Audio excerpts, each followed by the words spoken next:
Ndị be anyị ekene m unu. Asị nke ụbọchị nketa mara n'unu mma. Asị nka nke echiri ya zelu dịka o si dị. Ihe a bụ Eastern News 24 bụ ebe anyị si wee wetara unu ya bụ nnukwu ozi dị oke mkpa gbasata maka ihe na-eme na obodo anyị nọ n'ime ya, ana gbasata maka nnwere onwe nke ndị Igbo na-azọ n'iru akwụkwọ. Dịka o si dị, ewetara unu ya bụ nnukwu update n'ụbọchị nke taa. Anyị ga-achọkwa unu ya bụ ife anyị ji maka ya wee bịa.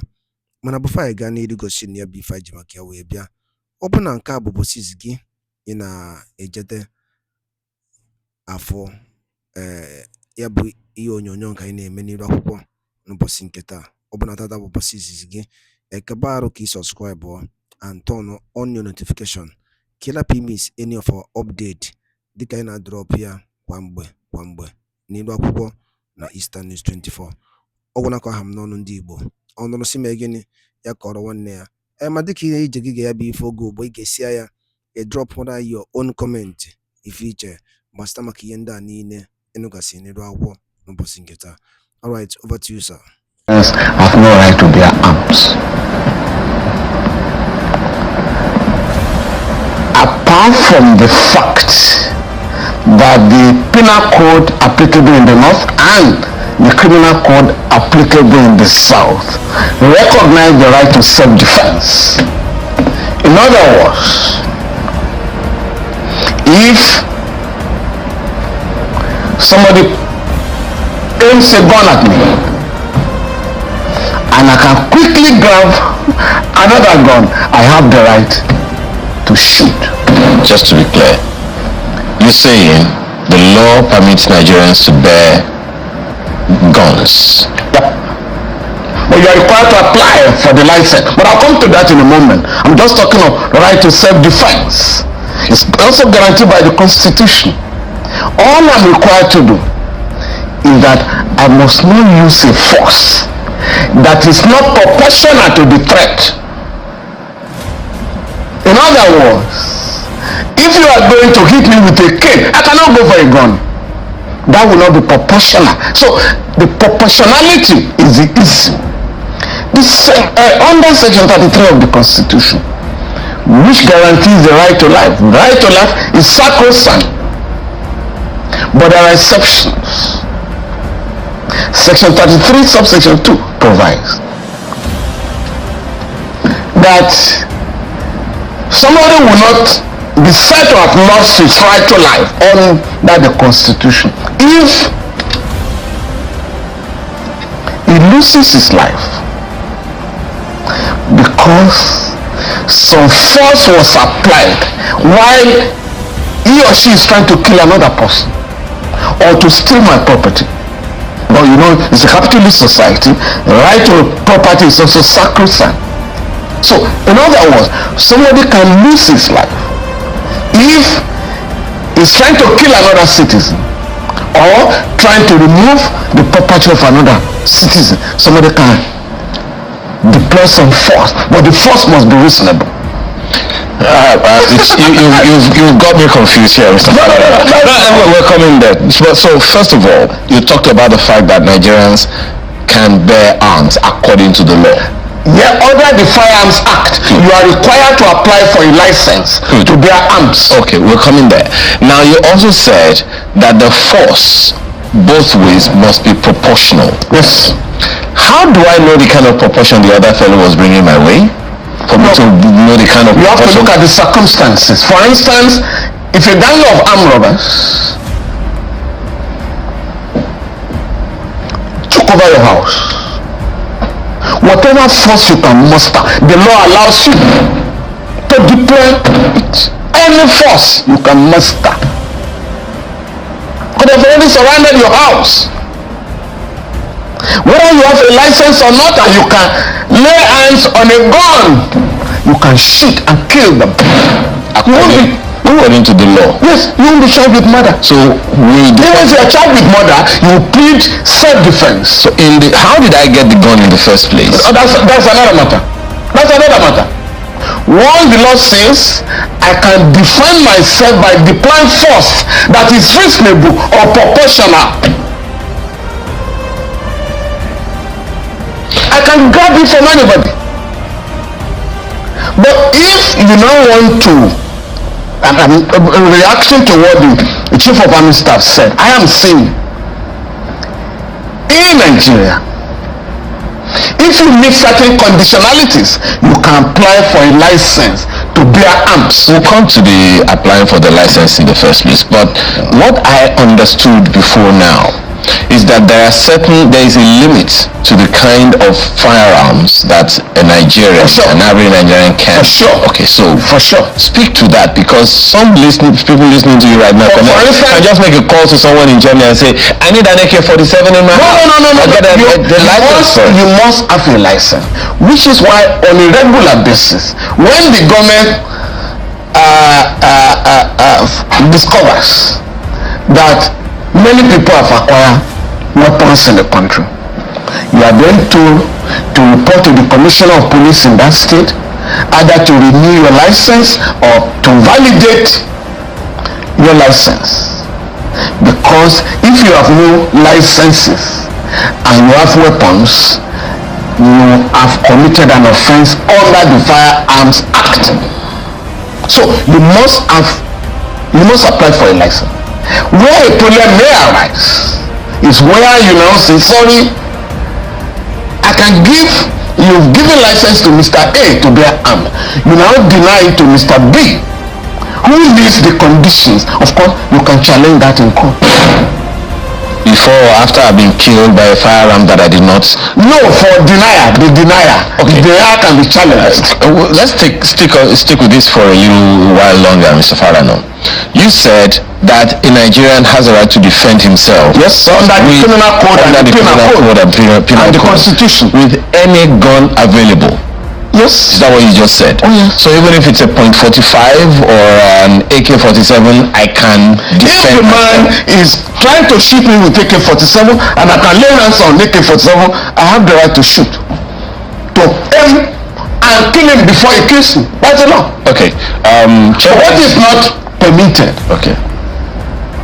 In any society is unregulated licensing of bearing arms, which is it's a major problem in the United States today. Even madmen and women can acquire guns and start killing people, shooting children in school. But how do we know who has a right to it? You said every Nigerian does have a right to it. Now, how does the law coin it than to say, okay, this category of persons cannot have a firearm? The law is saying, if you have been convicted in the last 5 years for,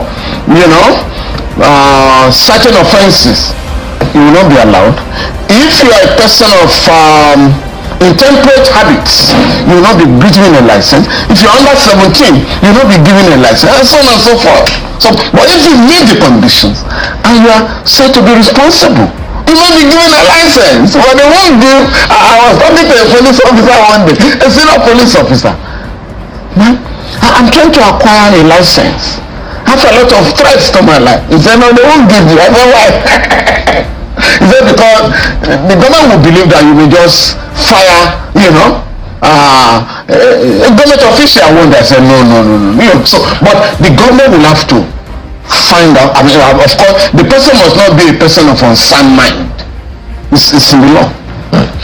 How to say, Nigerians have no right to bear arms is not correct. So what Nigerians who meet certain conditions can bear arms. But what is ideal, what is important, which has brought this argument, and if I understand the position of the Chief of Army Staff, I think he's opposed to unregulated license. But for them to discourage Nigerians from applying for licenses or from acquiring weapons illegally is to have a collective approach. How about defend our people? Okay. Every citizen is entitled to his or her right to life. And I have gone to court where a man was killed I think in 2011 in Kaduna, right? During a riot. The widow came crying and said, no, madam, we'll go to court for you. And we approached the court. And the court awarded damages in our favor, on the ground that the government that should have prevented the riot failed in his duty. I also have done a case against Ghana where a 15-year-old Nigerian boy went to swim. No, he didn't swim, he didn't know how to swim, but the teacher made him to swim and he got drowned. We approached the ECOWAS court. The court awarded a colossal sum of $250,000 in favor of the parents. Yes. Oh yes. So the government has a duty to defend the right to life of every citizen. Where the government fails, you are simply asking citizens to take care of themselves. But now, which is a dangerous situation. Which is what the chief of army staff is also saying. It's a call to anarchy if we have to go on the tangent of getting everyone to bear. No, but they give arms to certain people. It's a class matter. They give guns to the rich to protect themselves and their properties. But as far as the law is concerned, what properties has a poor man got? A worker with some 30,000 naira a month, even the money is paid. But for the rich, the bourgeoisie, your life is so valued by the state. So you are given a license to bear arms. You are said to have met the conditions. But what is important? Even if you give the license to everybody, not every Nigerian can raise the money to acquire weapons. So therefore, we must compel the government to provide for the security of every citizen. It's so stated in the Constitution. The security and welfare of the people shall be the primary purpose of government. Section 14. Let's explore that last point you just made now. When you talk about the bourgeoisie being empowered. Yes. Now, a good number of people might say somewhere in their heads that, okay, maybe Mr. Falana is actually pointing in a particular direction.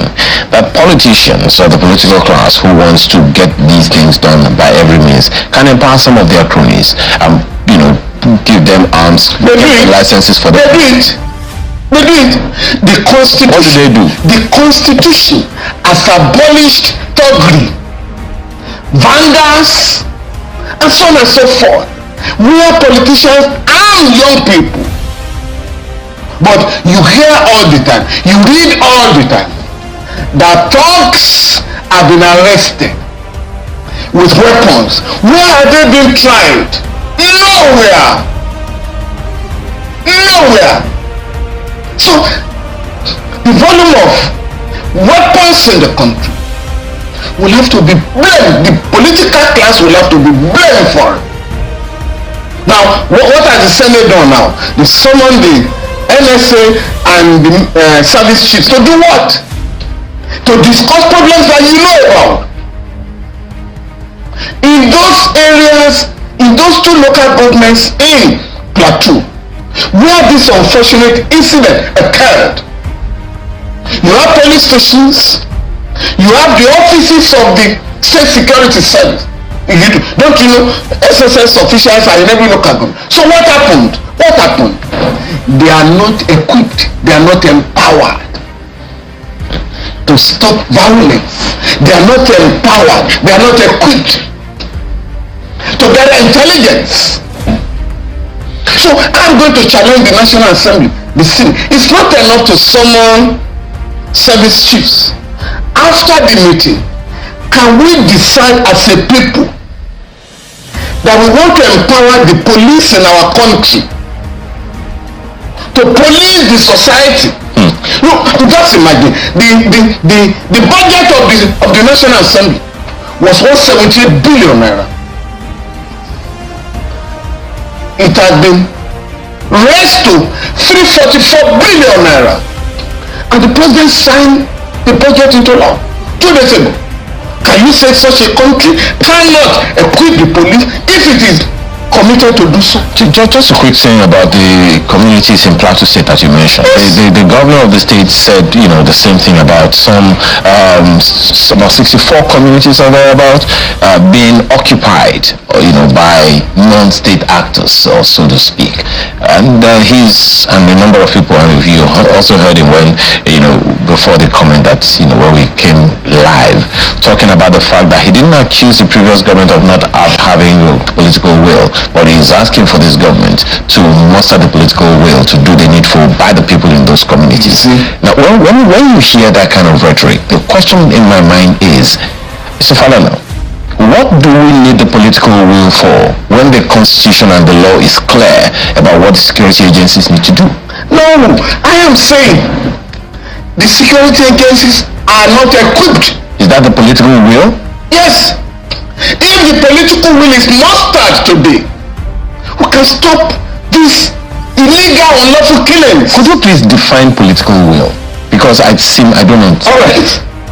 I have just given you an instance whereby the president sent the budget to the National Assembly. For legislators, federal legislators, your budget will be 170 billion naira.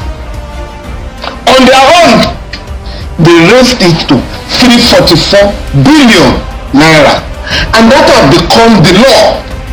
The same National Assembly, the same government, the president of the National Assembly can have a special session tomorrow to say we are going to equip the police in Nigeria.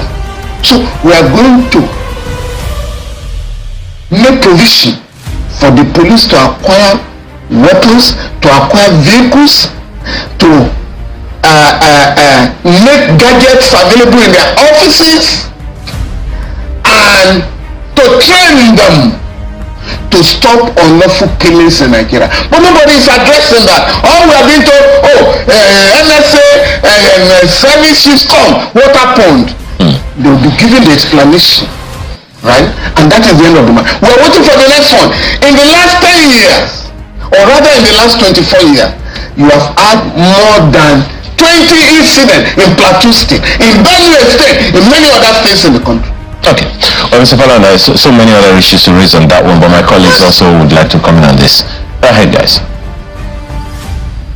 Yeah, good morning, Mr. Falana. So we've got two questions which we'd like to ask you back to back, so you just respond to both of them at the same time if you can. So the first is that, now for the people of Plateau State who may be listening to you right now, what would you advise the governor to do? Should he, I know we've talked about this in the past, in history, should he just go ahead, apply for mass license for certain people, acquire those guns that are allowed by law, and give to the people? That's number one question. And the second one, the second one has to do with the Firearms Act. I mean, it was first 1959. The threat to life has sort of evolved, but the law guarding the use or ownership of these arms has not evolved in any way. Would you be looking to recommend something as regards amendment of that act? Well, number one,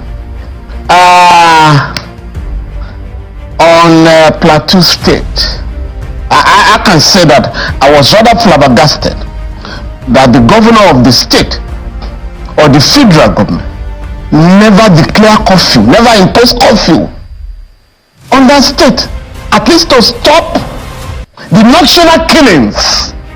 Number two, nobody has challenged the police and the state security service. What happened? Did you sleep? What happened? Again, you have to talk of failure of intelligence. Three, this has become a recurring matter in that state. So what was done in the past? The federal government has set up judicial commissions of inquiry. The state has set up judicial commissions of inquiry. So what happened?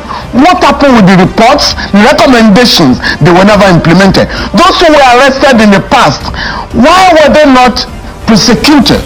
And I have read some of the accounts where some of the victims who survived said, I know the person that attacked me. So has the government gone to such people to make arrests? No arrest has been made. And once you have impunity, There's no way you are going to stop illegal killings. And of course, the major problem that is not being addressed by the political class, by the governor of the state, by the federal government and all of them, is the refusal of the government, federal and state, to establish ranches for herders, herdsmen. The government had agreed that the best way to stop herders invading farms and killing people is to have ranches. You have a place where you quarter them and their animals. You have grass planted, water will be available, there will be schools for their children. That is the model in the entire African continent. We have less than 20 million heads of cattle in Nigeria. Ethiopia has over 70 million heads of cattle. Botswana, there was a time, I think 2013 or 2014, where the cattle population in Botswana was higher than the population of Botswanese citizens. How do these countries, African countries, how do they address this problem?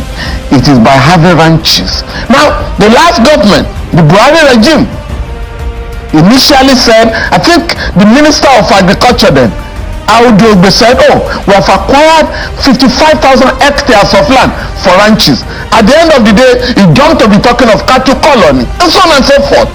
But before General Buhari left, before President Buhari left, he made available, and I brought this out, he made available 6.2 billion naira to build ranches in Katsina alone. And I challenge other state government on the question of equality of states to demand for the same amount to have ranches in their state. But nobody followed it up. On Firearms Act, Chamberlain, very interestingly, the late Governor Akeredolu, Rotimi Akeredolu, we call him Aketi, had actually briefly to challenge the refusal of the government to approve licenses for the Amoteco operatives in Ondo State to bear arms. And I'm asking, do a letter to them. Let us have the refusal in writing so that we could go to court. Unfortunately, the process... And the buy Guadalo Lineno, Gibi Boman against Casey West Sola in Niduakuko, Bastamaka Yinda Nine Prophet Albert Bomako Niduakuko, Nugaseaka, course we go Maka the bank. And Nyonkonalo, no dinkia, we go on your buna, got up Negogina of bank.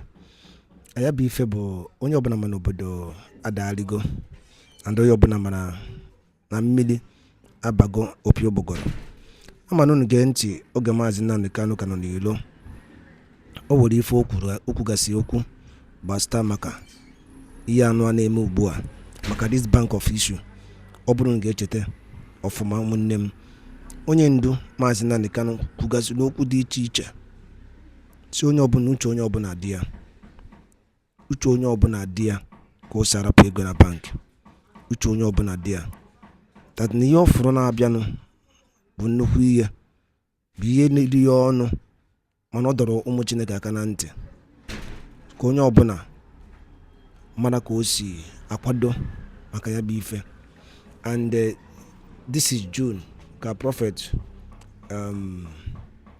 about Bomakuru, Basta Makaya Bife, where a group of people, Potalo, where made something they did to make one of the major bank, Access Bank, one of the major bank will go down, and many people cried. So munem Uchebwapa Onyana Nkia. The Keno Yabife, Biafran Prime Minister Dokwana Kanan to Bastamaki, Yobun Gejete. Una tielu una check your former. Where would you choose Melia? Yawatago. August squad advice on your bandit teacher. And Kenama Gani Libya Kua. Madadudin any woman again to Kunis in the Solai. na Eastern News 24.